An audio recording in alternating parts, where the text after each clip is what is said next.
Hi, I'm Lauren. I've worked for our fundraising for 7 years. I began my journey as a telephone fundraiser, talking to donors, finding out what inspired them and encouraging them to support a particular cause. When I first started, we used scripts on all sorts of campaigns, but there is no script for life.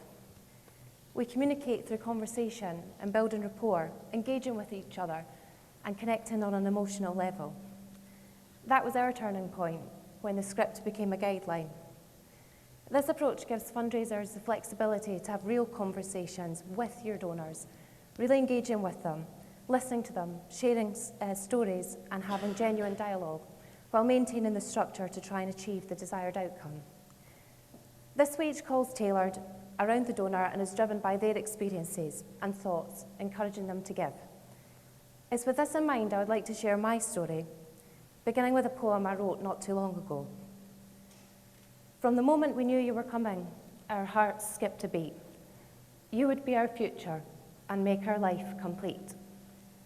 Our love for you was instant, and with each day it grew. You were really there, couldn't believe it was true. You would have my smile and Daddy's brown eyes. We couldn't wait for the moment we heard your first cries. And in an instant, our hearts were broken.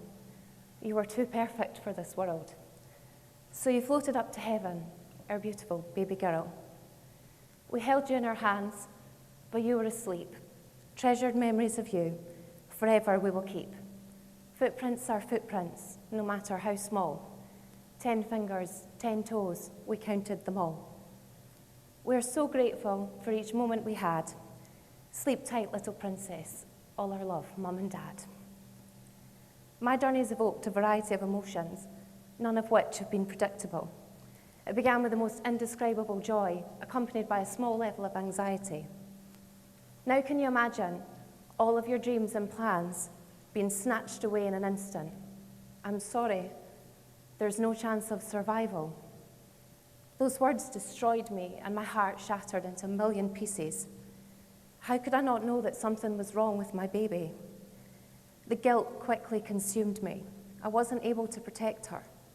Coming to terms with the fact that I would be responsible for ending the life of the child we'd so deeply longed for and having no choice but to do so was incredibly difficult to accept. I delivered our daughter on the 30th of January, undoubtedly the most traumatic day of my life and one I will never forget. We named her Angelica. It's now been 5 months, and while my pain never goes away, I have learnt to live with it. I realised I did what any mother would, and there was nothing I could have done to prevent it. But my story isn't one full of sadness. It's full of joy, love, pride, and hope. I'm still a proud mum. And as a result of my experience, I've now become committed to a charity I had no idea existed.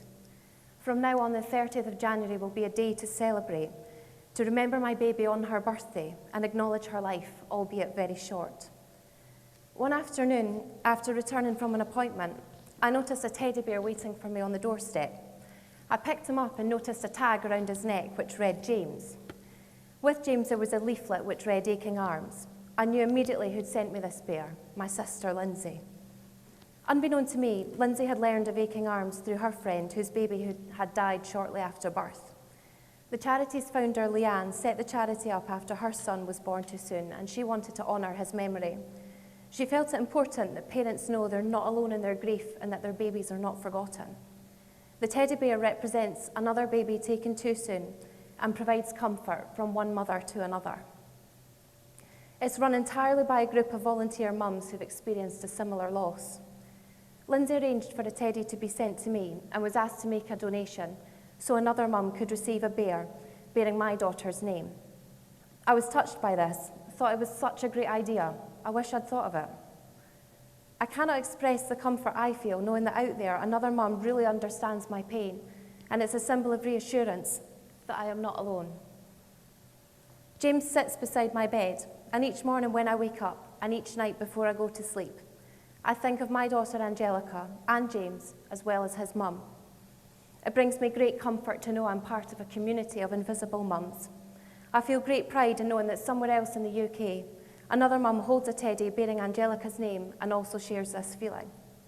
I know that Angelica will be remembered when all too quickly the rest of the world has forgotten her. So what is the big idea? It's a very simple member-get-member movement. The majority of Aching Arms donors are those who've experienced baby loss, and it's not only a difficult time for us, but for those around us. Our arms truly ache to hold the babies that we have lost. Friends and family can't really empathise with how we're feeling, and in reality, little they do or say will make us feel any better. Relatives and friends can have a bear sent to their loved one, and the benefits are twofold. It makes them feel that they've done something useful in recognising the pain of their loved one, acknowledging the importance of their child, while connecting them to those who truly understand. Secondly, it's a very soft introduction to the charity for the parents who in turn are likely to donate themselves, continuing this cycle. So how does this method reach new parents and donors? Aching Arms regularly updates Facebook and Twitter to reach out to family of bereaved parents, encouraging their loved ones to contact Aching Arms for support or to send a bear in memory of another child, reminding them that they are not alone. As I mentioned at the start, people communicate by way of conversation and building trust through shared experience. It's empathy and understanding that really engages people. This is a powerful tool for a charity. People will talk, share stories and experiences, and ultimately raise awareness for their cause. I've shared my story once before, and as a result, I know of at least one other mum who's received a bear. I'm very proud to have played a very small part in reassuring her that her baby is not forgotten and that she's not alone.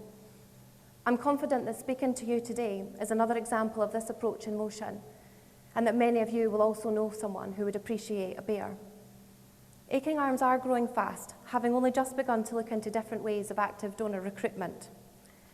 Already there are approximately 500 bears sitting in UK homes, bringing comfort and a sense of community to bereaved parents like me. But there are so many more people that we need to reach. The vast majority of the bears have been received through this method that I've described today. Aching Arms bears appeal to people from all walks of life, and these are the very people who can encourage others to learn of their work and continue to grow this movement. Through the use of social media, sharing experiences, and the Teddy, beneficiaries are connected to the charity as well as each other for comfort and friendship. This ripple effect is destined to continue. For me as a fundraiser, donor, and a beneficiary, I am truly inspired. I hope you are too. Thank you.